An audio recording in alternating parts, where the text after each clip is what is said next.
কি করছো সবাই? আমি দেখো ছাদে চলে এসেছি। কেন বলো তো?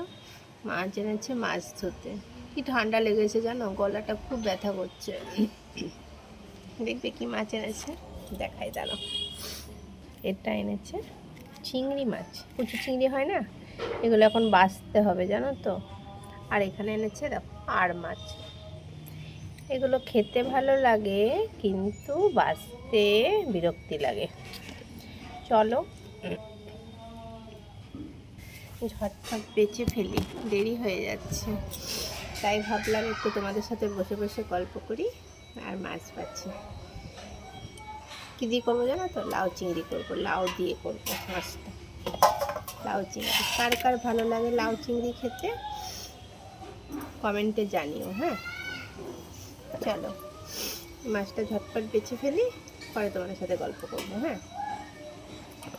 কারণ এই ছোটো ছোটো মাছগুলো বাছতে প্রচুর টাইম লাগবে। আর চিংড়ি মাছ তো বাজার থেকে বেছে দেয় না, কখনোই দেবে না।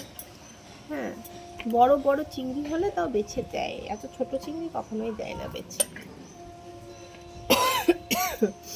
খুব কাশি হয়েছে আমার মেয়ের, দুজনেরই। মেয়ে তো স্কুলে গেছে, ছেলে ঘরে পড়ছে। আর আমি এখন বসে বসে দেখো চিংড়ি মাছগুলো বাছি। বাইরে দেখো কি সুন্দর রোদ উঠেছে, ওয়েদারটা কিন্তু দারুণ, তাই না বলো? চলো সবাইকে টাটা করে দিই, আবার পরে অন্য কিছু নিয়ে আসছি। টাটা, সবাই ভালো থেকো।